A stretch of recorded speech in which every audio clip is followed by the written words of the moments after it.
It's so professional. Yeah, Sorry. that was the I'm a start. nerd. Okay, just so you know, FYI, I'm a nerd. Okay.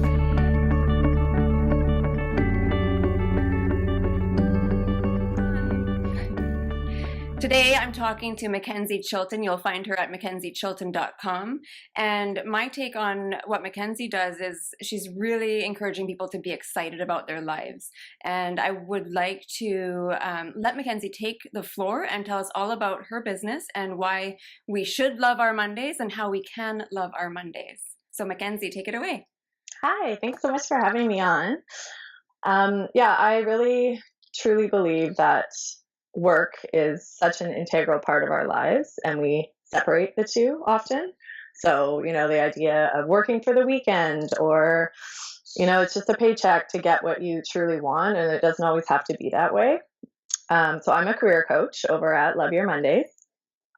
And basically, my story is not that unique. And I went to school, fell into a job that I loved, and got laid off 3 times. And then I took another job in a similar field, doing policy work for the government, and I hated it. And I was undervalued, underpaid, underutilized for my education, and just sitting in an office. And everyone around me felt the same. So I have a background in psychology. I have my master's in forensic psychology, and there was no one really to talk to about it. So like my friends were feeling something similar, or my partner at the time was like supportive, but didn't really have any solutions. And my parents were just stoked that I was working for the government. Yeah. Stable pension. But so I saw this gray area in the population of mentally well people that didn't have anyone to talk to. So you're not going to go talk to a counselor about this kind of thing. And I did all the tests on Google and, tried my personality and what I'm matched with. And you know what? It told me I should be a counselor, which is what I did. So then I went back and ran a few businesses for the next 4 years, and just really learned about team building and mentorship and things like that. And still heard the same stories of, I don't know what I want to do now. I went to school for this. This isn't what I thought it was going to be. So I created a system, basically. So I help people figure out what the fuck they want to do with their lives. I love that, because we all need it. And I don't think you should need to get to that total point of frustration. I've definitely been there where it's been like I've stayed too long and gotten fired, or it's just like, oh, I can't take this anymore. But I truly believe, as a society and just in general, people that are doing something that they love lifts everyone else up. And absolutely, I really, I so that's agree kind with of that. like my, that's kind of, I don't know, mantra, whatever you want to say. But I feel like people, if everyone in the world, just imagine this is my ideal world. Everyone in the world was doing something that lit them up, whether it was art, whether it's science, whatever it is. I just think that everyone would be better off. Yeah. And that's hard to do when we go to school, or we go towards careers because that's what we think we're meant to be doing or we're supposed to be doing.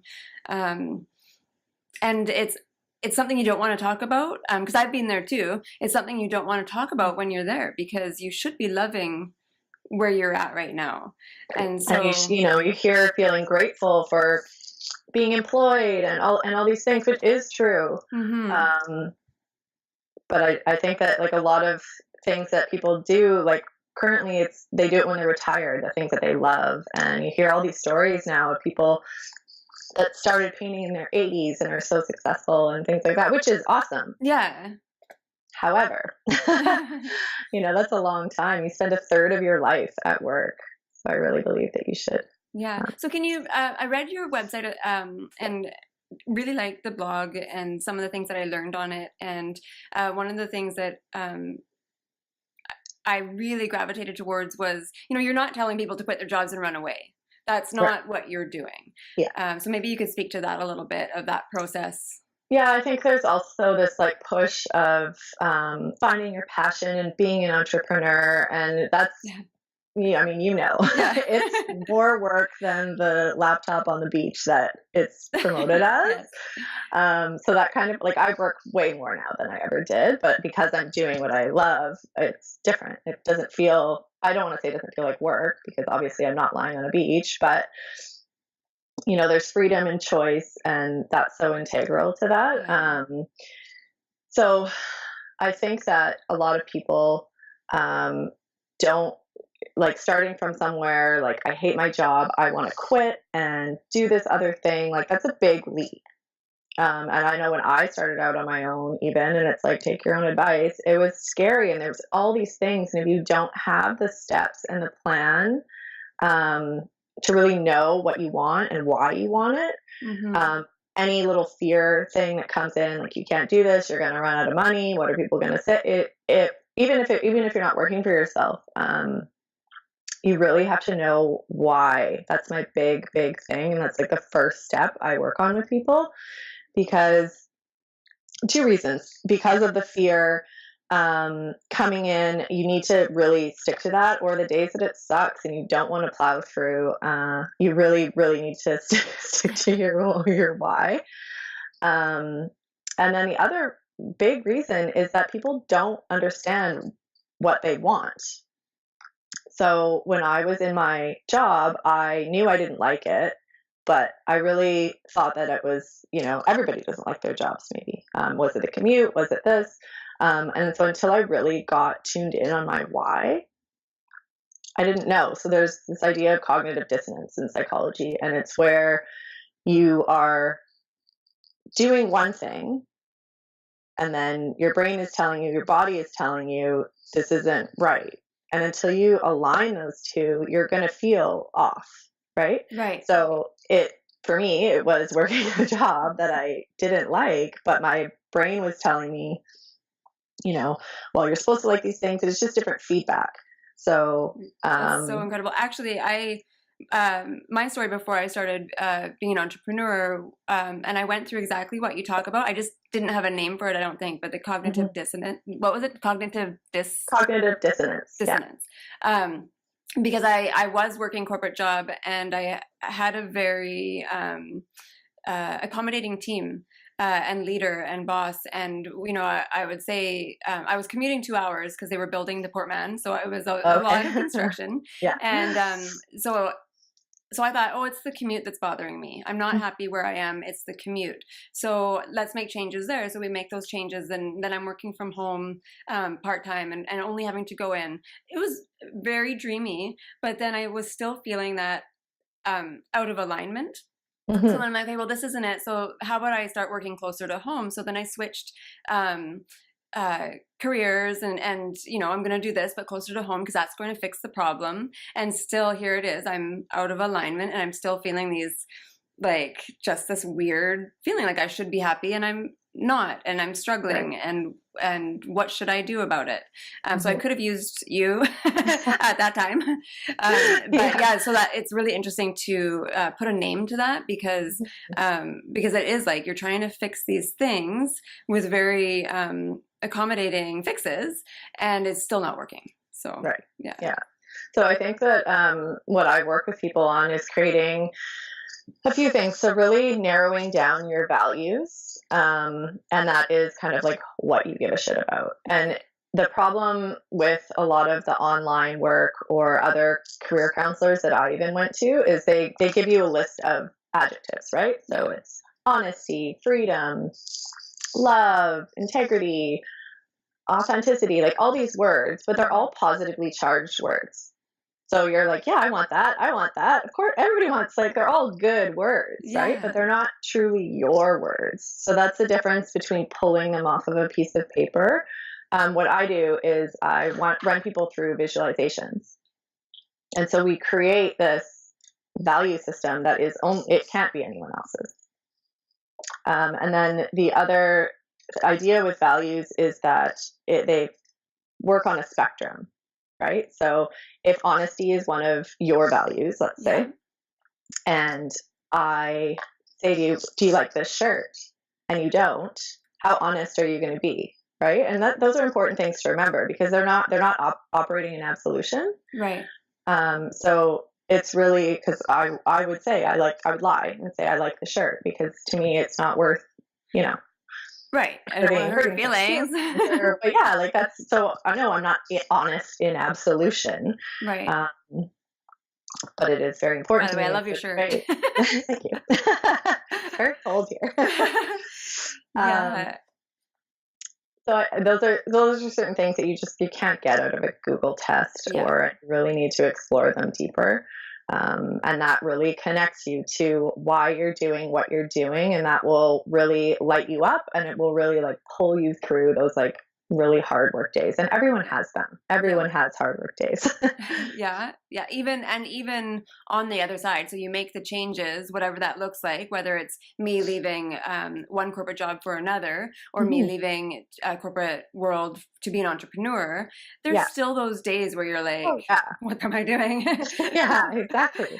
Yeah. And and then you recheck in with yourselves, and you have these exercises that you can do on your own. Yeah. And So you're it's, really giving people the tools to yeah, stay on course to their why, yeah, or so yeah, living for their their truth. work. Yeah, I Yeah, love it. I love yeah. it. So some of the other things that you help with, and I just love this, is quitting. And I know a lot of people quit kind of just when they're on fire, like it's Right. like they're so worked up, Yeah, and maybe they don't mean it, but they quit. yeah. And you know what? I've done that. I've done Yeah, a I've done desk it. I flip. say that because I've done it too. High five to the desk flip Yeah. quit. I mean, it makes for Passion a great, driven. yeah, exactly. It makes for a great story, and you probably should have quit 6 months before that. Yeah. Um, so I like when I work with people on quitting. I'm not like quit your job and do your dream. I'm very practical about it. Yeah. So if money is a concern, then we work on creating a plan for you that allows you to quit in 6 months. And Yeah. you know what? The last 6 months of your job are going to be pretty enjoyable because you have a plan, Yeah. right? Yeah. So I have a really easy tool, and I just love this, and I make it rain whenever I can tell people. Oh, yeah. So there's 2 rules and 3 components. Um, so there's money, fun, and learning. And the rules are you must have at least 2 components. Second rule, if you don't, you either have to bring another component in or you should quit. Okay. Okay, so if we look at, I use like really like funny examples, but say bartending, Okay. it's super fun and you make wicked money for the most part. I did it for years, and it's great and it's super fun. But then you're not really learning anything. You can always find things like, oh, I learned about this new customer today, but it's like, no, are you learning something towards your goals, right? Right. But then if the money drops, like say it's summer's over, patio season closes, or it stops being fun, which is what had happened to me a lot. Like the money was still good, but you can never do something just for the money. You Right. should either have fun or learning. And the dream is to have all 3. So you have money, fun, and learning, because money, obviously, that's why we do what we do. Yeah. We all need money. We call it a job. Yeah. Um, Fun, because I think that there should be enjoyment in it, and that's kind of coming back to like it doesn't have to feel like you're slugging along just to work for the weekend. Yeah. So that includes coworkers, that's the task itself. Even if it's like a lunch break, but like fun should be incorporated into the work and you should enjoy it. Yeah.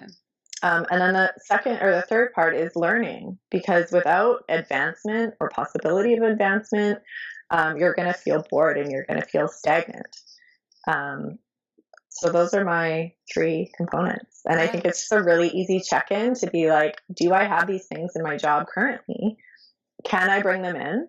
So I'm not a proponent of being like, okay, you don't quit. Can I ask for more money? Can I make this more fun? Can I learn new skills or advance in the career the way I want to? Mm-hmm. If you can't, then you need to look at where you're going to get those 3. Yeah. Yeah. That's amazing. And that's why you hear so much about company culture these days. And I think the ones that are getting it right are building those components into it and recognizing that as humans and as employees, that's what we need. We need those things. But a lot of them don't get it as well. So then it's up to us to Do you know that more people, I ran a staff of 25, more people want acknowledgement and encouragement more than they want a raise. Yeah. I could relate to that. I could see that. Yeah. Yeah. So it's not, people are always like, I can't quit because it's the money, or I want to do this, it's the money. And it is, of course, part of it, but it's not the whole picture. And I think that's something in the work world that needs to be readjusted. Mm-hmm.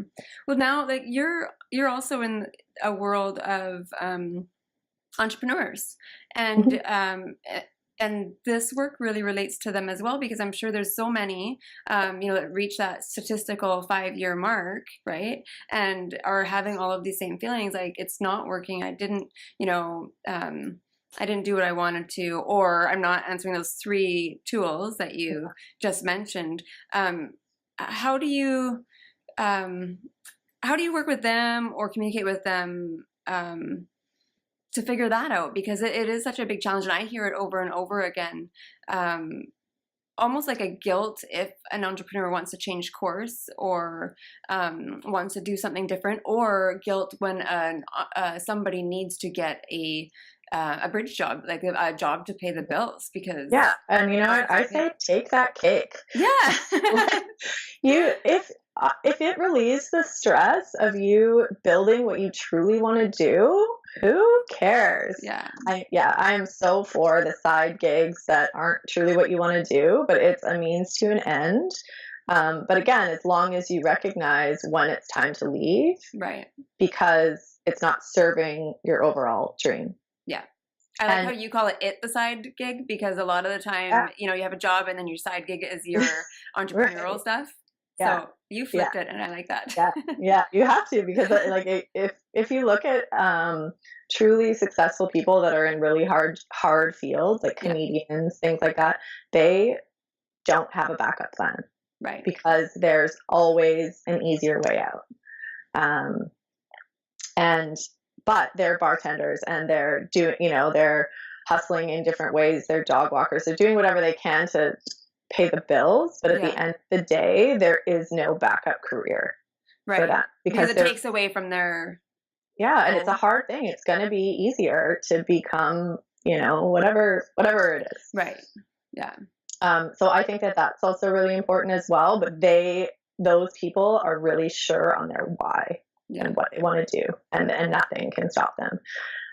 Which I love talking to those people. And really, that is it. Like, if you're so strong in your why, you work harder, and you'll stick to your goals, and you'll adjust your course when needed. I think where the confusion comes in is when you don't have that first foundation and step, and you're somewhere and you don't know why you're all of a sudden you're there. Like, I always say, like, I fell into what I was doing, right, and a lot of people, and that can happen, and so then you kind of look at it like, well, okay, now I want to be in charge a little bit more, so I need to find Makenzie or somebody like you. And also the guilt, it gets easier when you start speaking to people about it, and people are excited when you're excited. I know when I was first starting, I had like a real issue saying I was a life coach, because I came from a psychology background, and I was like, oh, they're so fluffy, and there's no regulatory body, and it's blah blah blah. And I was like, you know what, who cares? I'm helping people. I know what I do is good. I know it works. And you just have to talk about it in a way of like, what problem are you solving? Because I know there's sometimes a lot of like, oh, well, I have an idea about whatever it is that you do. And that can really like make you feel crappy at the beginning. It took me like a year. To be grounded in like, just to be like, you know what, this is what I'm doing. And, not that I don't care what you think, but I think that if you get why I'm doing it, and if I can get how excited I am across talking to people, talking to your family or your partner that may not understand, that's a huge thing. It's easier when you're excited about it, and you can tell when you're lit up about something, I mean, you seem really grounded in what you want, and I know offline we chatted about you making a move from the city, or kind of between the both, and so this probably blends into like all aspects of our lives, which you could probably speak to, is like your big why for the big why for the big picture. Let's say Yeah. that, Yeah. and how you can make those choices. Right. And so I think like I work with people a lot on their careers, but that's kind of what they come to me for. Right. It spills over into your life. And people know that. Like if you're having a shitty week at work, Yeah. you're gonna maybe pick arguments with your significant other. You're gonna like be more tired. So you come with the career worry, but I think that there's like I've helped people with their anxiety, I've helped people with their relationships and just learning how to communicate what the boundaries are, and things like that. So it does really spill over. So one of my huge whys is freedom, Yeah. and that's get more specific with that. It's freedom of time, it's freedom of location. So yeah, so I moved somewhere remote so that I could do that. Yeah. I choose when and how I work and where I work, and that was so important to me. And sometimes when it gets really rough, like, oh, I don't want to write that blog post, and like I hate all the number stuff. I hate invoicing and bookkeeping and blah. But I'm like, you know what? I'm gonna go do it outside because I can. Make it happy. And yeah, and you flip it back and be like, that's the freedom that I created around what I do. And even if you work a 9 to 5, bring freedom into it, I think a lot of people don't ask for what they want, especially women. So if you're feeling a certain way, go to your higher up and say, listen, I don't necessarily want to raise, but I want to work from home on Fridays. Yeah. And I did that question. I had that question, and I honestly thought I would get shot down, and instead it was reciprocated. It was like, yeah, that works. Do this. Yeah. Like, we want to encourage you to, if you're a good employee, then they're going to meet you. And so I am a huge advocate for asking for what you want, because what's the worst that can happen? If they said no, then I would have said, okay, well, maybe I need to make bigger changes than that. And then right? you readjust, right? But I think there's a lot of complaining. Oh, and like I just hate that. Like, do something about it. Yeah. So you don't like this. Well, okay, well, you can sit and whine about it for a month, or you can figure out the steps to figure out what you actually want and then ask for it. Mm-hmm. And then if you don't get it, readjust. Yeah, absolutely. Yeah, so one of the other things, and actually that speaks to it, that I wanted to ask you was, how do you quiet those kind of negative thoughts, or the naysayers, or whether they're actual people or it's just internal, when you're going through that process of you need to make a change. Right. Yeah. So for the actual people, I think there's 2 things that are really important, and it's to start prepping them. So a lot of the time, maybe your parents or your partner or your friends don't know that you're unhappy, right? And then all of a sudden you're like, hey, I'm quitting, I'm gonna do this other thing, and they're like, whoa. Meanwhile, you've been thinking about it for 6 months, right, or whatever it is. So I feel I personally talk about work and stuff with my friends and family all the time, but especially if other people are impacted, like your partner, you need to make them part of that conversation, part of that thought process with you. Yeah. And then the second part of it is knowing that they genuinely just have your best interest at heart. However, they'll be like very realistic normally, right? So what about they're the voice of reason?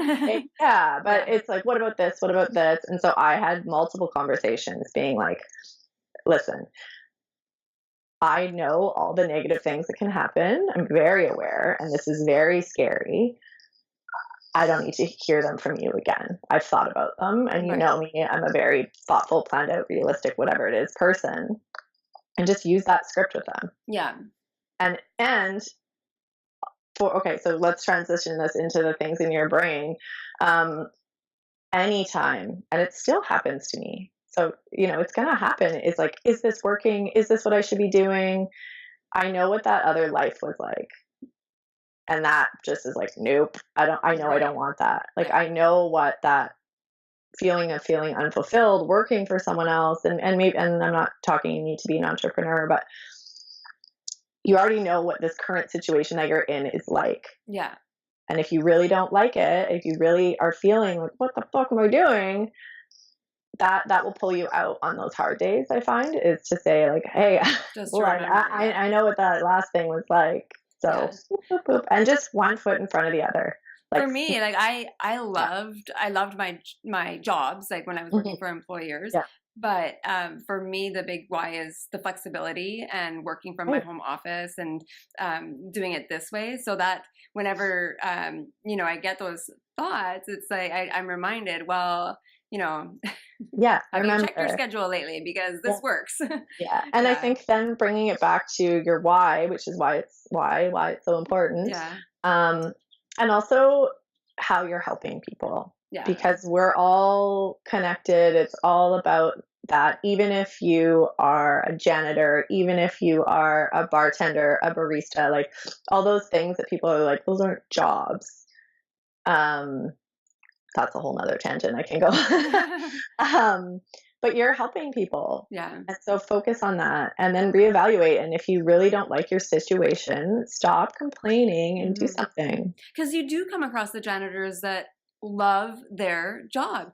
And it's amazing to see somebody lit up in that space, because it doesn't matter what we're doing. Exactly. It matters that that you're, like you said earlier, that you're lit up. And I'm like, my whole week, my word this week is excited. I'm just excited about everything. And so it really lends to this conversation and these feelings that I'm having talking about it, is like reminiscing, because now I am excited. And that's the feeling that I think, when you see somebody excited about their work. Right? Yeah. And if there is something in your life, so say you hate your job right now, and you're out with your friends and you're like, well, how is work going? And you're like, well, and you can complain about it. And you're like, but I'm really excited about this side thing that I'm doing. Right. Explore that side thing. It can be a job, probably. Yeah. I think a lot of people are afraid about the security and the money aspect of things. And you really have to be a daredevil, I think, in a way, to go out on your own. Yeah. However, even if it's quitting and working for another company, you deserve to be happy at work. And, there are going to be hard days, but if you're complaining more than you're not, it's really time to make a change. Yeah. No, I love that. So where can people find you? I think I mentioned your website at the beginning, but let's share that again. Yeah, you can find me at MakenziChilton.com, or I'm on Instagram, because I love the Insta, at Love Your Mondays. I'm creating a Facebook group called The Break Room, so it'll be a free resource, and maybe you can link that in the notes. Yeah, absolutely. Yeah. So what's it called? It's The Break Room. Break Room. I love that. It's so cool. So it's just like a free place, and I won't tell your boss. That is so super private group, because I know there's all these other groups online, and everybody knows someone that hates their job, but there's no place for people to congregate online. Yeah. So I really wanted to create like an uplifting community for people. Yeah. But I just wanted to say thank you so much for today and sharing your insight. And I find it a fascinating topic, because I know I'm not alone here. I feel like we've all gone through this feeling.